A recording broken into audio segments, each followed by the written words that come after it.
Hello, good afternoon, and welcome. My name is Susan Lynch. I am the Associate Director of Lifetime Learning at the University of Virginia's Office of Engagement. I'm so pleased that you are joining us this afternoon for the program entitled Americans on the Move. What are the implications for U.S. cities? Before we start, I want to bring a few things to your attention. We received many questions in advance of the program that have been shared with the speakers. If you have a question during the presentation, you may enter it in the webinar Q&A at the bottom of the screen.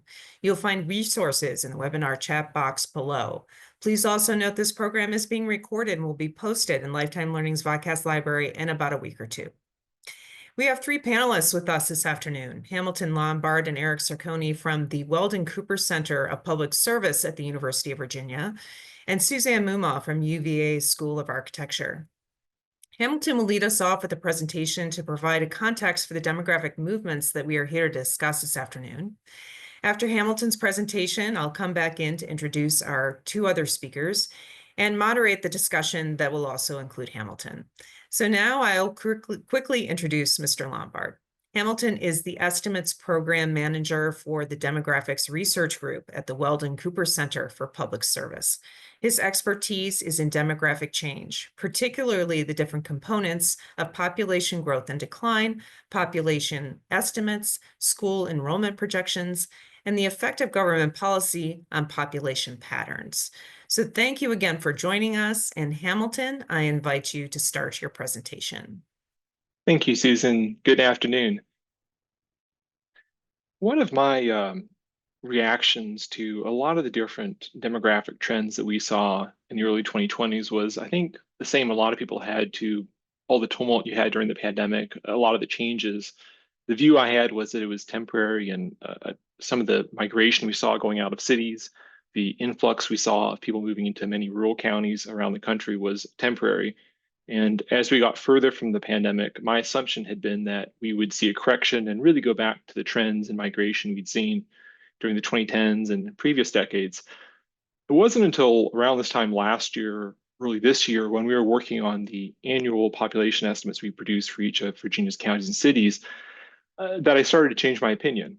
When we finished our estimates, one trend we saw was that migration out of places like Fairfax County in Virginia remained very high. Out of places like Virginia Beach, our largest city, remained high. Both of these areas were continuing to decline in population going into 2023, several years after 2020. And probably even more striking was the fact that migration into Virginia's rural counties was accelerating. We had a record number of counties in Virginia that were rural. They were attracting more people than they were losing. To put that into some context, if you look at where Americans have been living over time in this chart here, you can see that over the last 100 years, the share of Americans living in rural areas has declined every single census. So what we've seen since 2020 really is a departure from that trend. This chart also shows that the share of Americans living in suburbs in orange has been growing over time, typically near big cities. After 1950, we saw the number of Americans living in central cities down there in the bottom in light blue fall. But over the last couple of decades, we saw that share start to stabilize. And if you look at some of the larger cities around the country, places like DC or New York, we actually had strong growth before the pandemic in those cities' populations. But again, what our estimates were showing, at least in Virginia, was a departure from the trend we've seen for cities in recent decades and a real departure from the trend we've seen in rural areas for going on over a century.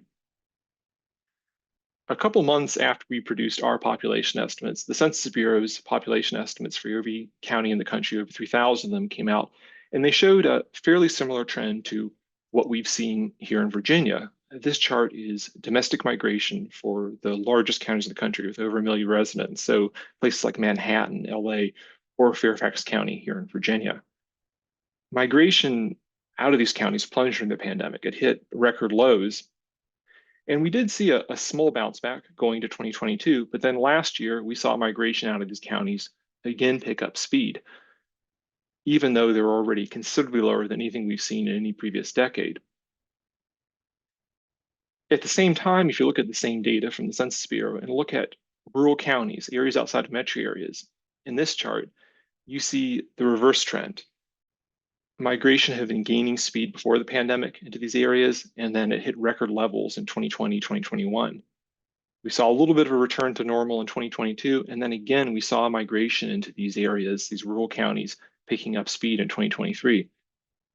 And this is a fairly broad-based trend, just like in Virginia, where we saw a record number of rural counties pulling in more new residents they were losing in 2023. Nationally, we saw a similar trend with a very large number, the majority of rural counties attracting more new residents than they were losing. If you take these two trends, the migration out of urban areas and the increase in migration into rural counties in 2023, one result was that in 2023, rural counties and small towns, basically areas the size of Charlottesville or smaller, became the main destination for where Americans are moving within the country. The first time we've seen this happen in decades. One of the trend noteworthy on this chart is the light blue line for the largest metro areas, over 4 million residents. They have seen migration out of those areas lessen the last couple of years. And that's happened despite the fact that we're seeing migration out of larger urban counties actually picking up out of places like Fairfax. The reason why we've seen that migration lessen somewhat is because we've seen more new construction and more population growth out on the edges of some of these big metro areas. Using DC as an example, we've seen population growth accelerate in places like Fredericksburg, which is considered part of the Washington, DC metro area. And that's been enough to offset some of the migration you're seeing out of the larger urban counties. We're also seeing a lot of migration happen into areas out beyond the edges of these metro areas. So for the case of DC, we're seeing more migration going into places like the Richmond metro area, which offers a high quality of life, but also a much lower cost of living than you see in Washington, DC. This map shows each county in the country. Green shows the counties that have been gaining population through migration since 2020, and red have been losing. There's a lot going on the map, but when you parse the data that goes into this map, one observation I've had is that most of the areas that are gaining new residents really go into two categories. One are these places like Fredericksburg or Richmond on the edges of big metro areas that quite often have a lower cost of living, but also high quality of life.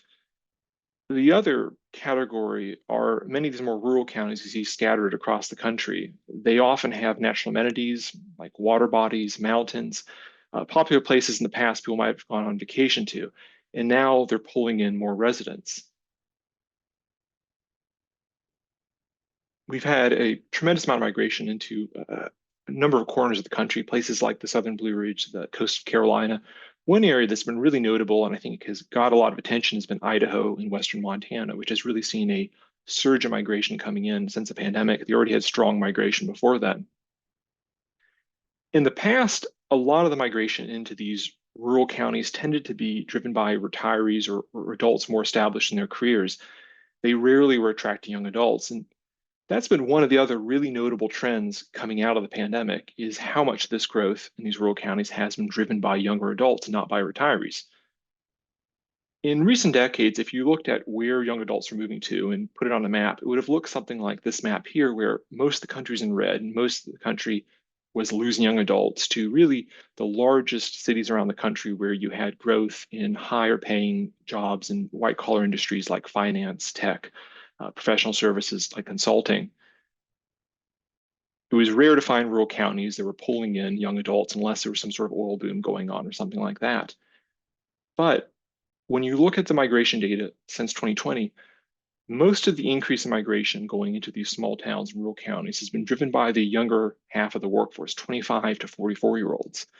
And again, it's been quite broad-based, where about 2/3 of counties around the country have seen the 25 to 44 population growing. In the past, it was closer to 20% in the last couple of decades. There are, I think, a variety of reasons why we've seen this shift, particularly when you're looking at young adults. Some of them are harder to quantify, like quality of life. It's a big factor, but that's not something that fits into formulas easily. There are, though, several factors I think that you can quantify and have played a big role in why we've seen migration trends shift so much the last few years. One is housing. It's gotten a lot of attention the last few years. It's not entirely new that housing has cost more in big cities and rural areas. The difference just has grown larger over time. If you go back to 2000 and you looked at the median home value in Fairfax County in Northern Virginia, it was about 3 times what you'd find in southwestern Virginia, which is much more rural, more small towns. But in 2020, it had gone from 3 times more to 5 times more. So there was a stronger disincentive for young adults to move into places like Fairfax, and a stronger incentive for young adults to leave if they could find a place at a lower cost of living and they could continue their job. The cost of living element is also tied into another factor. It's become harder for a lot of businesses to operate in these high cost urban counties. When you look at IRS data on new business applications, one thing we've seen in recent years has been much less growth in new business applications in areas like Northern Virginia here in Virginia and a lot of urban areas around the country, and a larger increase in areas like Southwest Virginia, where the cost of doing business is considerably lower. And in a stronger economy like we've had over the last decade, it's been less risky to start businesses in those areas. There's a third factor as well, I think, that's something new, something we haven't seen in previous economic cycles. It's really helping push more young adults out, I think. And that has been the explosion and persistence in the amount of work being done remotely. It's something we saw somewhat before the pandemic, but we saw it grow exponentially during the pandemic. And what's been really notable is how much it stuck around. This data here is from Nick Bloom at Stanford University. He was one of the biggest experts on remote work before the pandemic, and he's done a lot of research since then, done a great job collecting this data on a monthly basis on the amount of work being done remotely. He was actually at UVA just a few weeks ago to speak at the Batten School. His data shows that the share of work days done remotely hasn't changed considerably since 2021. And if you take into account the fact that the US workforce has recovered and grown quite a bit since 2021, the number of workers who are remote has actually grown since 2021, not declined, despite the number of articles and company announcements about calling people back to the office. It actually hasn't moved the needle on the amount of work being done remotely considerably. So that fact, and also the fact that even before the pandemic, remote work was gaining speed.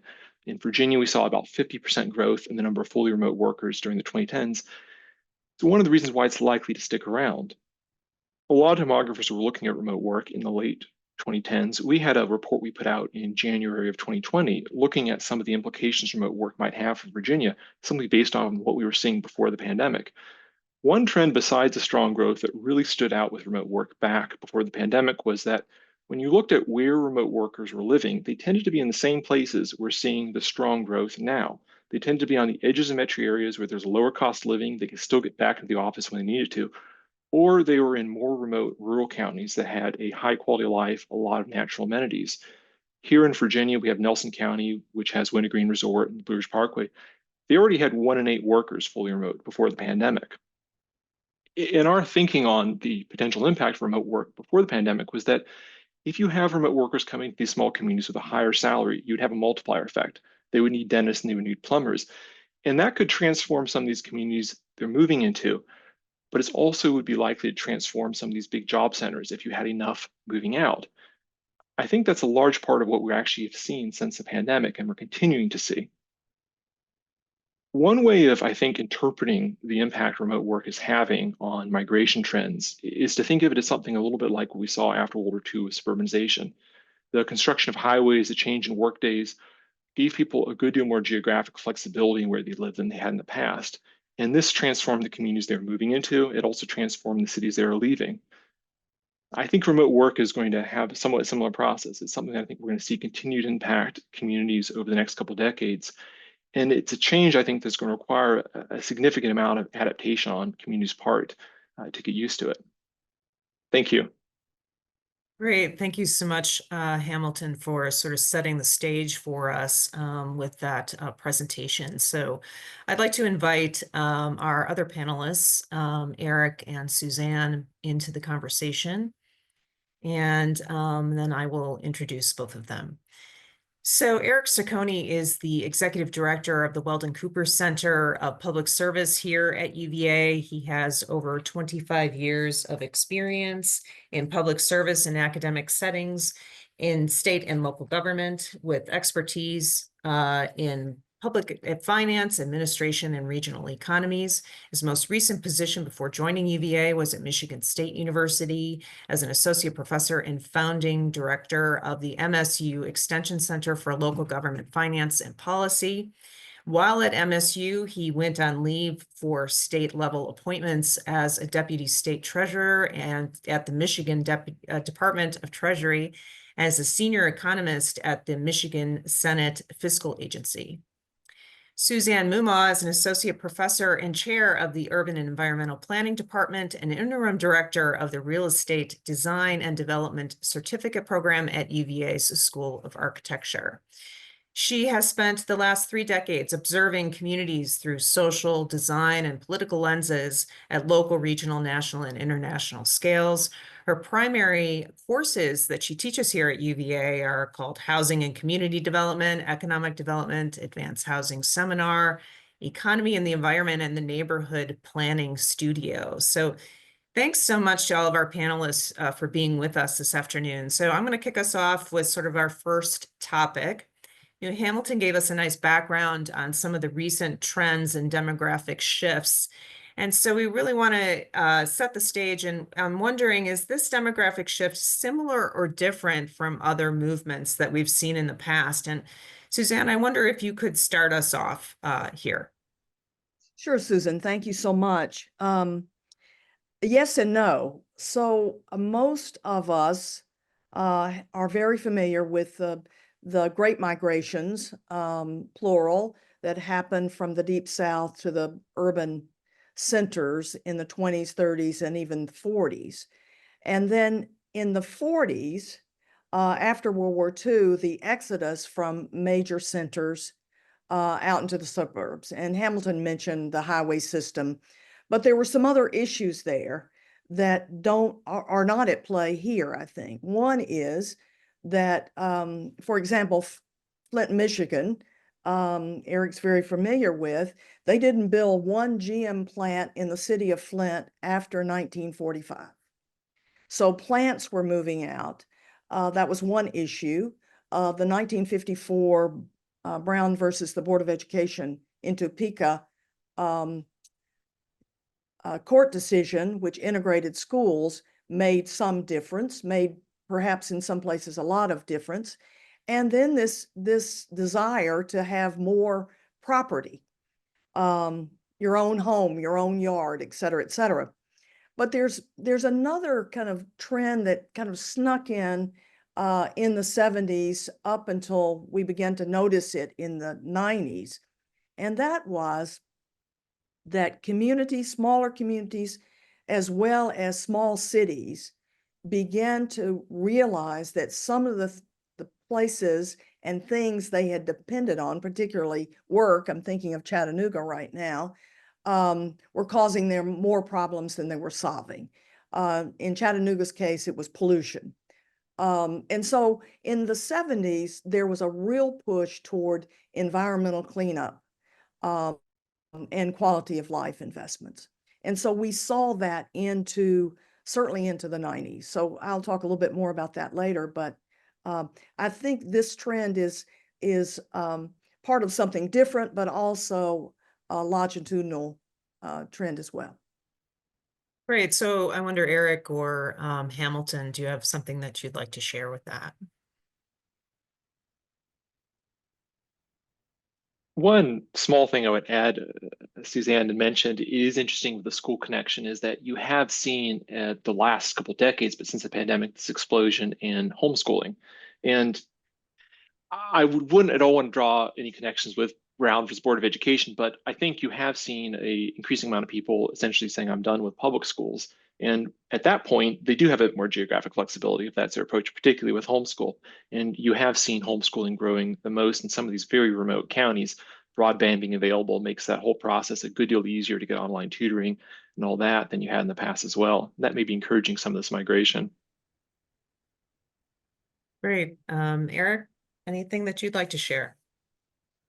Yeah, I think it's interesting. I mean, I'm pretty new to Virginia, so I share my experience as a Midwesterner primarily. And I think, because Virginia, I think, is quite different in many ways from, say, the Midwest. I think, the Midwest saw a lot of population decline, generally speaking. And recently we have seen some rebirth of some of the cities like Detroit, where population finally stopped declining after 50 years. That was a big goal of the current mayor.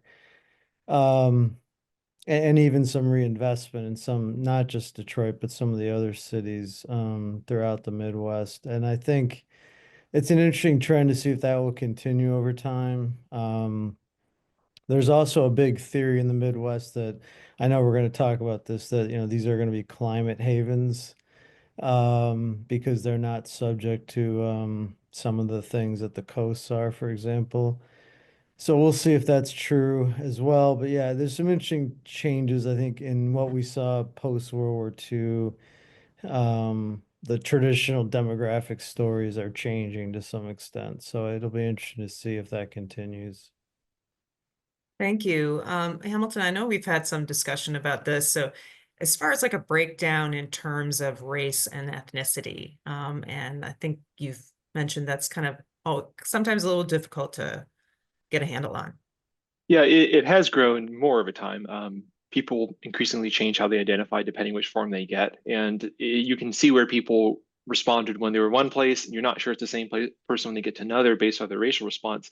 There is okay data on this. And one interesting thing you see that's different in the past is, for example, when you go back to the Great Migration out of the South, initially that was mostly white Southerners, then it became Black Southerners. And you saw different racial groups moving at different times to different places. Since 2000, since 2010, if you look at places like Western Montana and you look at it along race lines, you find that Blacks are highly likely to be moving to Western Montana, as are Asians, as Hispanics, as are whites. So we don't necessarily see as clear a pattern by race. Certainly, maybe with immigration, but within the U.S., I think that you could say it's a positive thing that we just don't see these really race-based migrations the way we saw in the past.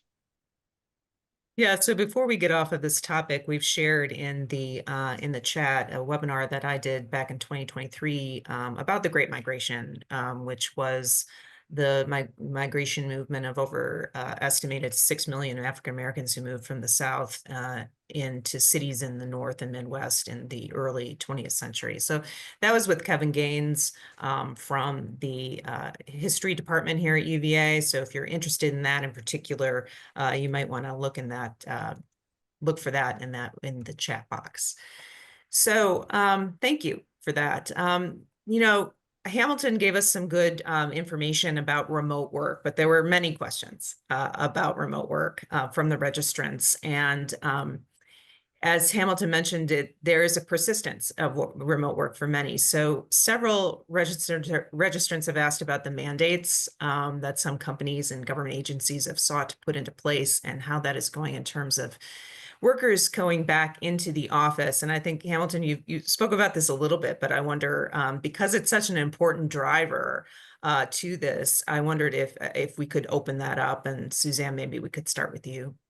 Sure. Hamilton really stole the punchline here, and that is that we haven't seen the change that we expected.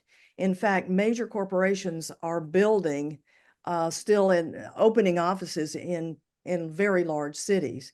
That said, people that live in close proximity, one very close to me, family member, actually are commuting into New York, into Chicago, into Philadelphia, into San Francisco, et cetera.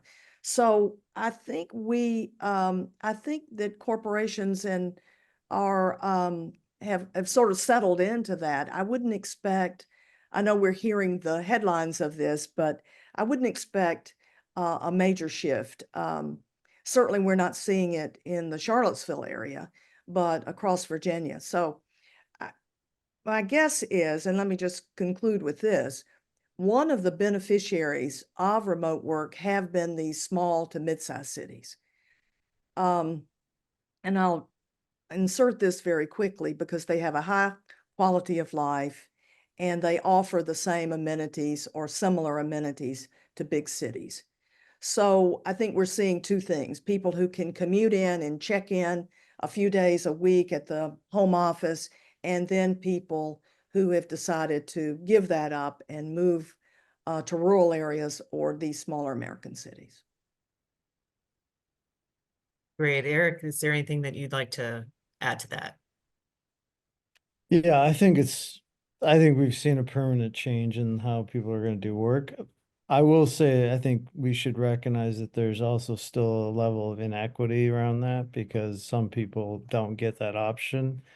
And that was true during the pandemic. I was helping run the city of Flint during the pandemic. And, the bottom line was police and fire, water and sewer workers, they weren't going remote, obviously. So they were being exposed to the disease essentially on a daily basis. And so I think we still have those inequities built into our system. A lot of people don't have the choice to not go to work. So I think those are things that we're going to have to consider from a policy perspective over the long term. Because I do think white collar workers are clearly in a new environment long term.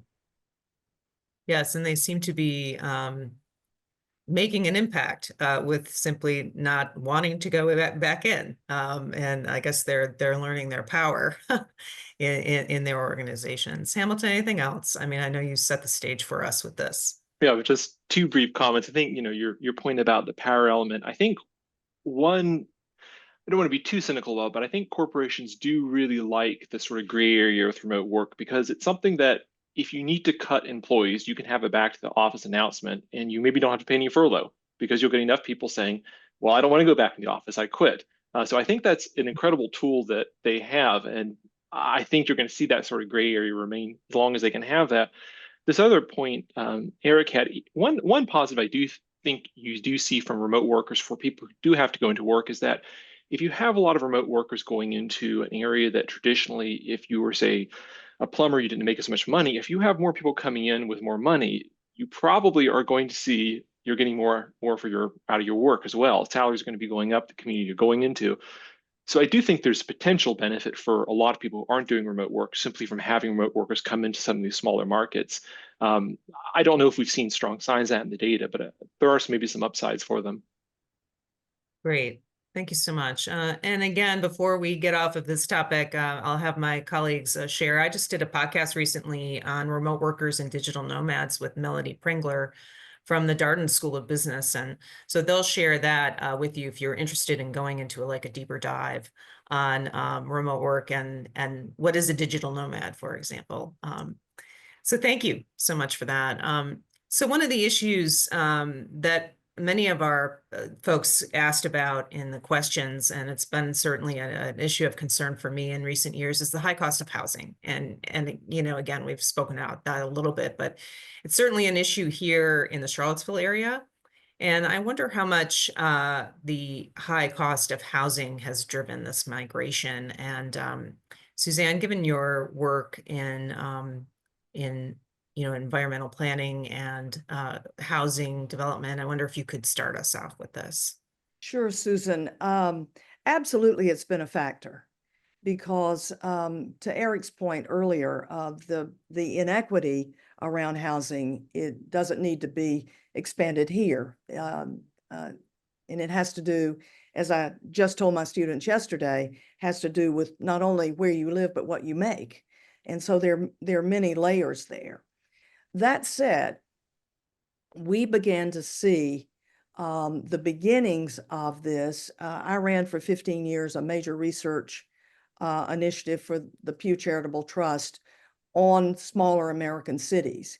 And we got our first taste in the affordable housing crisis in Santa Fe, New Mexico in 1993, when people were coming in from California, Texas, elsewhere, buying up historic homes and then pushing people out. So even 25, 30 years ago, we were seeing in these smaller cities, these prices going up. That said, there are a lot of issues around land availability, land use, zoning, et cetera. And as we say in our classes, all housing is affordable to someone.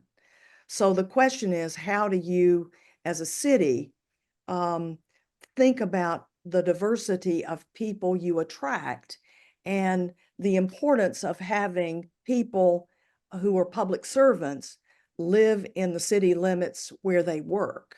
And I think that is something, that's a point of controversy kind of a controversy, but also a point of opportunity around teachers, police officers, firefighters, et cetera, that have traditionally built our communities through their involvement directly with community members. So the answer to that is the housing problem continues to be a big problem, but communities are being very, I think, very innovative in thinking about how we address that through regulations, et cetera. Mhm. For example, here in the Charlottesville area, I know that I understand from talking to someone in the police department that, you know, it's very challenging. Again, housing is very high here in the city of Charlottesville. And that it's my understanding that the city of Charlottesville has certain policies in place to assist the police, some of the police to live in this area. Am I correct in saying that? You are, and the same Okay. as stipends for teachers and even for healthcare workers. We have seen over the United States. But let me just conclude the Santa Fe story with this one. This idea that you would sell your house at a highly, not so much inflated, because it's what the market will bear, but a much higher price than you ever imagined, and thinking you would downsize and move in your same community is just not the same. Even in the 90s, we were seeing people sell their historic adobe houses and being forced to move 30 miles out of the city center to live in a mobile home park.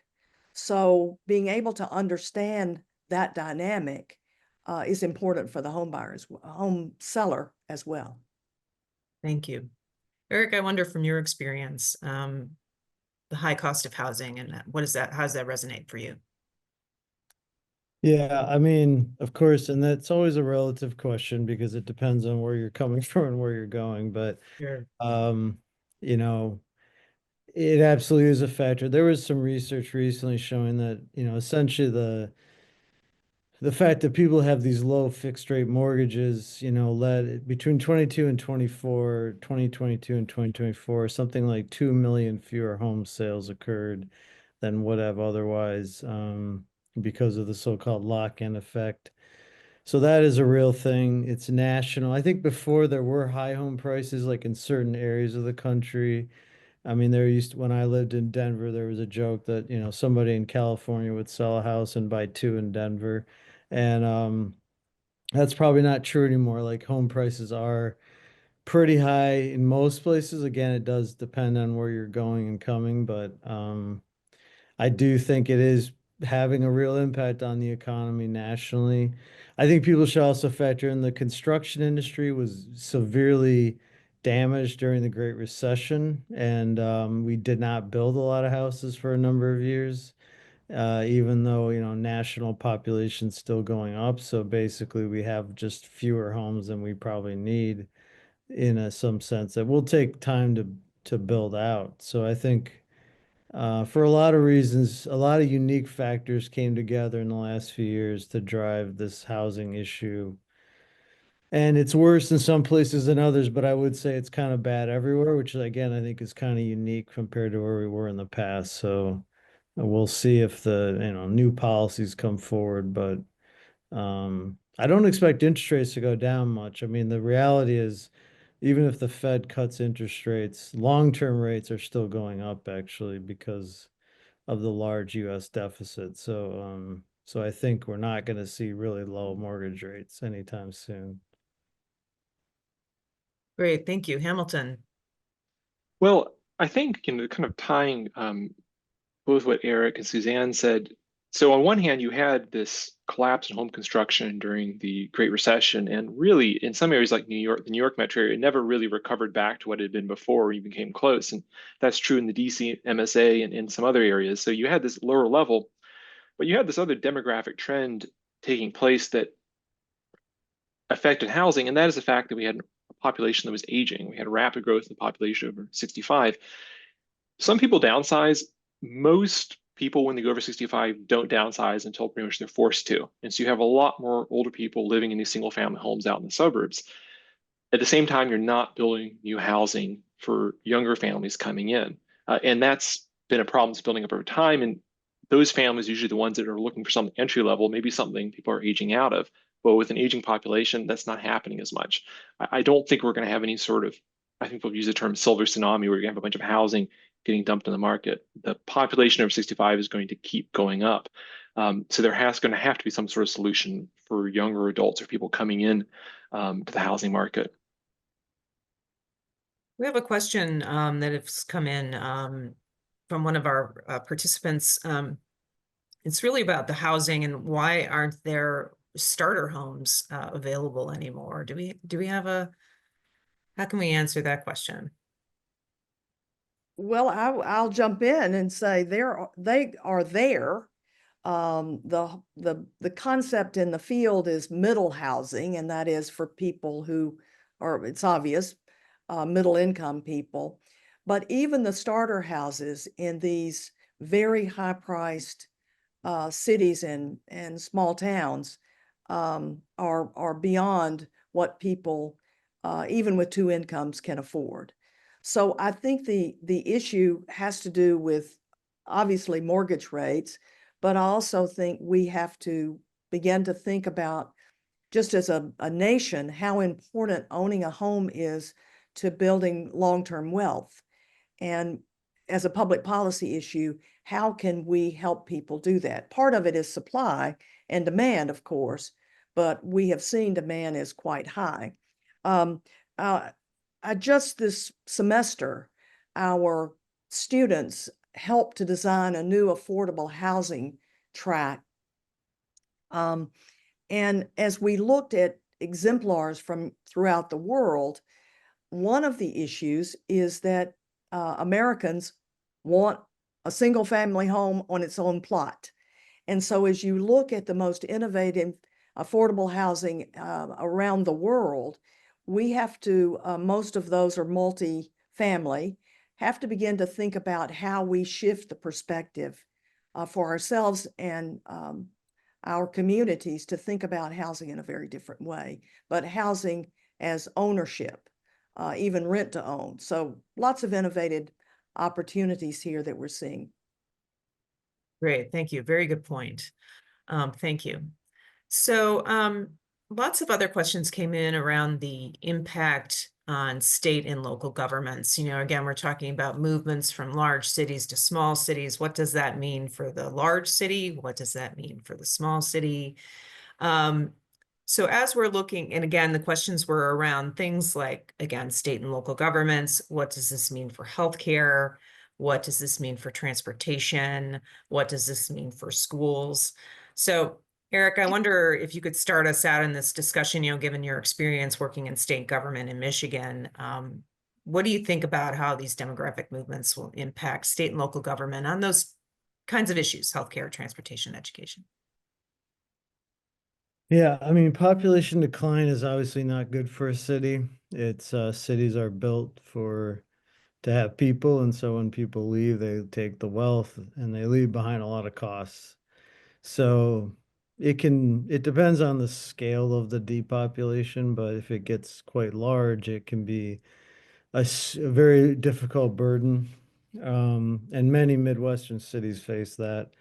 I don't think it's as common in Virginia, for example, but certainly in the Northeast, also there's quite a few cities that have that problem in places like Pennsylvania and New York. But growth can be also costly. I was chief economist for the city of Aurora, Colorado, which was growing quite rapidly. And quite honestly, it's always a double-edged sword. You get high costs of building new roads or, you know, hiring more police officers. Now, Hamilton pointed out some of this growth is in some of these communities is younger adults, which is, you know, quite frankly, maybe cheaper in the sense of healthcare demand. Because if you, like Northern Michigan, if you looked at his chart, was quite green. And, you know, that's probably a lot of older folks coming going up there. And that does increase your demand for healthcare services, especially when a lot of rural hospitals are hurting. You know, that could put even more demands So it's never a clear like positive or negative, honestly. It just depends on how you manage it because even population growth can be very expensive. And so you have to have the right balance of taxes and services to provide for folks. I think depopulation, because I've worked in cities with that, is much harder to deal with, though, I would say, on balance, it's hard to, um, the only thing is the schools, as people are shifting where they live, especially with kids. I think we're going to have a real problem because a lot of that federal money's now gone that was coming out through the pandemic. So I think schools are going to especially be facing some particular fiscal challenges because even though they're getting more kids, the money may not be flowing as evenly, and so that may be a particular challenge in some communities. Great, thank you. Suzanne, I think you had some things that you wanted to speak to about this. Well, I mean, that's one of the issues. I think Eric hit the nail on the head there. As municipalities plan for, I mean, it all is great if people are just paying taxes and not using any of the public services, but we know that's not the case. So just thinking about, and you can't just you can't stand at the boundaries of your city and say, we don't want any more people with children. So how do they begin to plan? And I think we're seeing in some of these very large areas, population explosion areas, that it has been a real challenge for them around schools. That said, one of the things that you want is, as I said earlier, a diversity of people coming in. So with retirees, he just said it, there's a different kind of demand. So I think that I think it's going to be a real challenge for cities going forward, but one of those opportunities as we think about how to provide how schools are funded, but also to have some markers about how people migrate even within a city, and how the school system serves those children. Great, thank you. How about Hamilton? I think you had some things that you wanted to talk about. Well, I think the point on schools is an interesting one. Since the pandemic, that losing so many young adults in urban areas has meant that in Virginia, we have Arlington County, which had a rapidly growing school division. And if you look at birth data on the zip code level, some of the zip codes there have seen 30–40% declines in births just the last 7 or so years. So many young families either not moving there or moving out. After 2025, the number of Americans turning 18 is going to be shrinking. So I think there's going to be increasing competition for younger workers, trying to find workers in general. And I think that one thing, you certainly are going to have places that maybe have too many people coming in, particularly maybe too many workers. But I think in general, you're going to have more and more of a focus on how can we get more workers coming in to help keep services going and keep jobs filled. And I think one element of that is probably going to be cities focusing even more on sort of quality of life and making themselves attractive. Maybe it's through housing, maybe it's through other things like schools, to attract workers because there's going to be fewer of them to go around and more competition for them. And then with remote work, you have talked about a workforce that's also more mobile than it's been in the past. Great, thank you. One of the topics was about transportation as well. Does anybody want to comment on transportation? Just one briefly is that if you have remote workers, they still need to go back in central office. And I think that the net impact of remote work is more miles traveled, not fewer.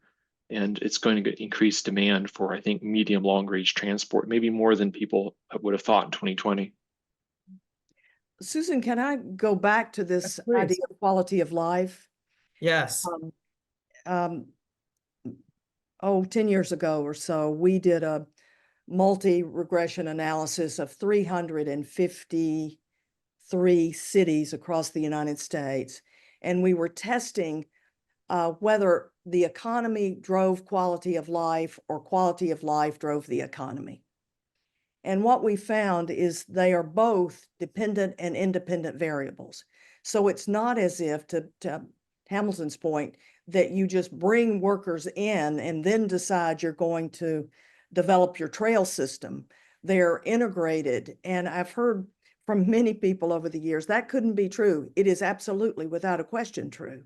And so when you look at places like Boise or Bend, Oregon, or Asheville, or even Pittsburgh, that has lost a huge amount of population, but now are bringing in young workers. Austin, as Austin was beginning their real tech boom, they put as much time and effort in thinking about how they could improve the quality of life in Austin to attract and keep young workers.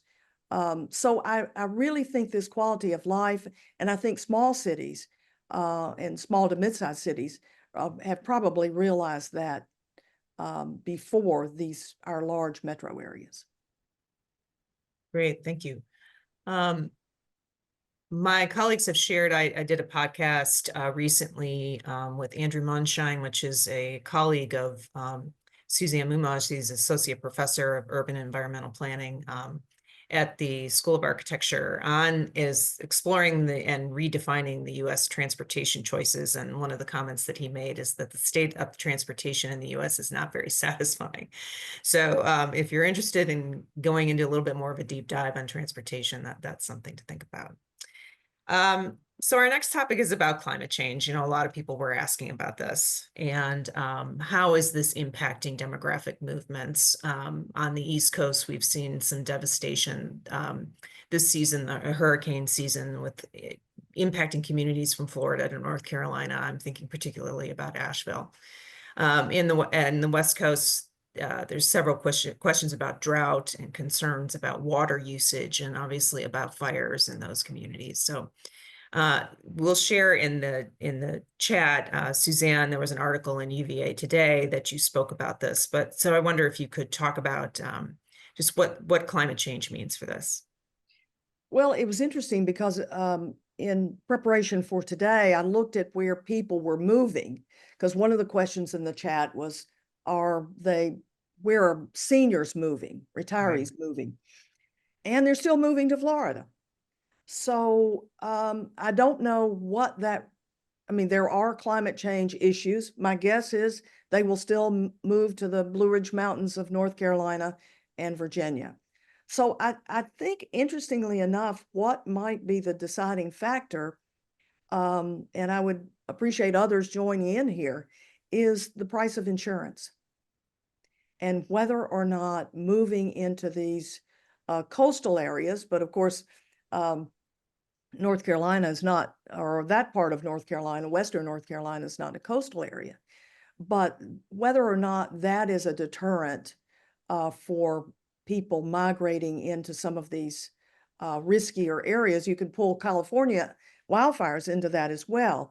And I would just conclude with this about Asheville. And I said this to the reporter. They had 10 feet of water. So there's not a berm, there's not a bridge, there's not a wooden structure or any other structure, sand, that could have stopped some of this. But it does call into question how much we invest as a nation in the infrastructure of areas, New Orleans, their Gulf Coast in general, with the increasing intensity of hurricanes that we know is coming. So that's another issue outside climate change, but it affects our communities greatly. Eric Hamilton, anything you'd like to share with that? I think there is a perception in the Midwest that climate change is going to be a savior for them, but I think I think a lot of people are still going to move south, honestly. I think people are going to be willing to put up with a lot before they stop going to Florida. It may not just be the price of insurance, it may even be the availability at all. I think the question is whether the state of Florida will be willing to essentially provide some kind of public insurance for housing where, because the private market may collapse completely. Just, you can't, insurance only works if you can diversify your risk. And so I think there'll be some interesting new innovations to try and deal with that. But the prices are going to go up. It means taxes are going to go up in those areas. So we'll see. I still think people are willing to put up with a lot to live in Arizona and Florida. So I'm not convinced that the climate migration's as real as some people think it will be. The only other thing I would say, coming from outside of Virginia, one positive this region has, kind of related to transportation, is I think Virginia and all up the East Coast would be very well served to massively increase mass transit. It's much better here than it is in the Midwest, and it's not great here. I mean, if you compare it to Europe, it's nowhere close, but I think that's a real advantage you have of this region, for example. I mean, I can't even go from Lansing to Detroit on mass transit, but I can go from here to DC, for example. So I think there's some real advantages the East Coast has that probably they're not playing enough into to keep people staying here, despite the high prices.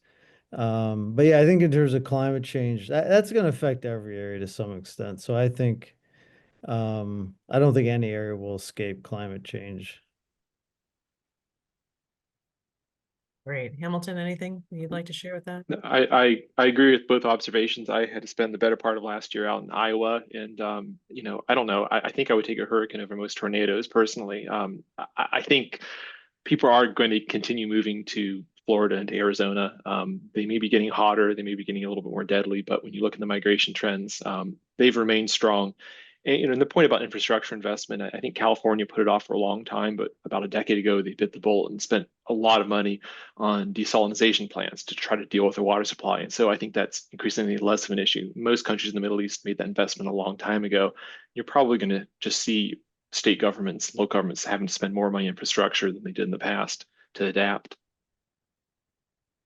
Susan, there Right. was a major controversy in 1972 around whether part of the Highway Trust Fund could be spent on multimodal transportation.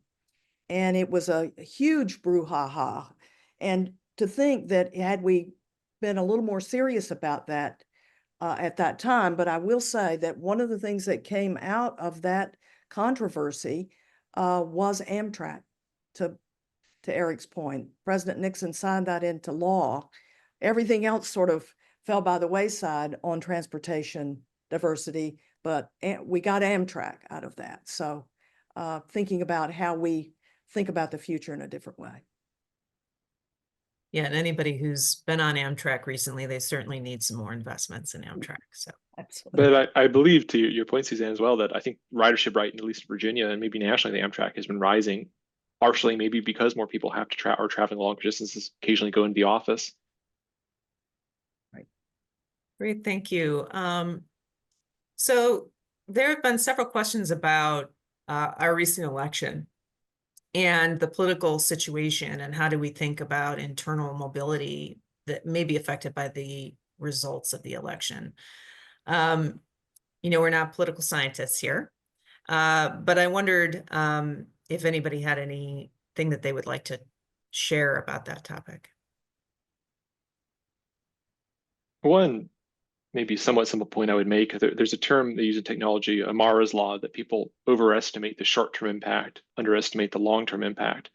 I think what you've seen with migration to places like Florida and Texas is based off of local state elections decades ago, where they kept the housing supply running. And why you see so much migration out of places like California is the same reason, decisions made decades ago. So if we're thinking about the current election, what impact it might have, it might take some time, but elections do have consequences. It can just take a while before you see them. Anybody else? I would just say I was waiting on Eric because he's the guru here on state and local government. But I would say that we will see a real swing of effort, both civic engagement as well as public engagement around issues, local issues, statewide issues. As I said to my students just yesterday, urban planning is about people and place and the resilience of both. And that has not gone away and will not go away no matter who is president of the United States. So we have a lot of work to do in our country to ensure that every person in our nation lives in a resilient community and receives the services and opportunities that they deserve. And that goes across every political spectrum. Goes back to some of the inequities that we've spoken about. Eric, anything you'd like to share? Yeah, I mean, I think because we live in a federal system, and I think that's something that we should take advantage of, whether you're happy or sad about what happened. I think the federal system, unlike, say, England, where it's a unitary system, it gives you the chance to, have an impact at the state level, the local level. Some, not Virginia, but in many states, you could live in a city and a county as well, and so you have multiple layers of government. So you're able to influence things at different levels.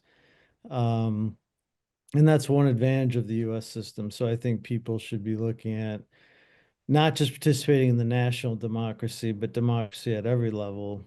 And I think we've seen some extreme examples. I saw that some counties in Illinois want to break off from Illinois, for example. So, but I think, but again, that's the advantage of having this kind of system. You can kind of, I think Hamilton's right. There's probably a level of, this probably doesn't have an impact on people's lives right this second, but yeah, people do choose probably to some extent, but whether you move or not, I think you can have an impact on your democracy at many levels. So Yeah. Think more locally, perhaps, that we need to think about that. Thank you. Well, we're coming up on our time. I wonder if there's just some closing remarks that anyone would like to share.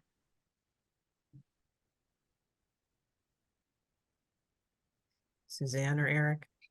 Yeah. I'm a college professor. I always have something to say. Comes with the territory. So if you could do so within a minute, that would be Yes, great. I believe in hope and possibility.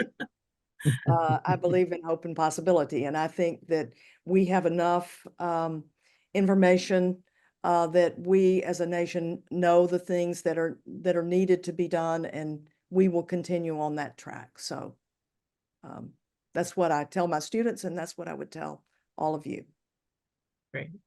Eric? honestly, I think the trend of people moving to smaller places isn't a bad thing. I think it's probably a positive. I'm very supportive of our larger cities, but at the same time, I think that's one of the great things about the United States is you have a lot of different options. And I think it's nice to see some movement into some of these other places that have had maybe a tough time over the last decades. And so I think it'd be nice to see some of our smaller mid-sized metropolitan areas doing better. I agree. So Hamilton, you started us out. How about any last words you'd like to share? Well, maybe tying off of Eric's comment there, that the biggest positive I see from what we've seen since 2020 is it does seem like maybe more people have more flexibility where they want to live. They have sort of more freedom geographically, and I do think that is an overall positive. People having more choice there. It may be good for the communities going to, maybe not so good for the communities leaving, but I think that overall fact that's a good thing. Great. Well, thank you so much. This has been a very interesting conversation. I really appreciate everyone's time this afternoon. I'm going to thank you again so much for your time and attention this afternoon. So I just want to provide some quick information about a future lifetime learning program. Please consider joining us on Saturday, this Saturday, November 23rd, for a More Than the Score program entitled Follow the Money: How Taxation and Banking Has Affected the Racial Wealth Gap. UVA's Justine Hill Edward will be talking about her book, Savings and Trust: The Rise and Betrayal of the Freedmen's Bank, and Andrew Carl about his book, The Black Tax: 150 Years of Theft, Exploitation, and Dispossession in America. You can join us in person if you're here in Charlottesville on Saturday, or you can live stream that event on Saturday. And to register for this program and to find out about other programming, please visit our website at engagement.virginia.edu/learn. When you get to our website, you can check out future lifetime learning programs. the Vodcast Library, our Thoughts from the Lawn blogs, and our UVA Speaks podcast series to read, watch, and listen to our expert UVA faculty. So thank you again for joining us for this hour of learning, and I hope you enjoy the rest of your afternoon and evening. Thank you so much.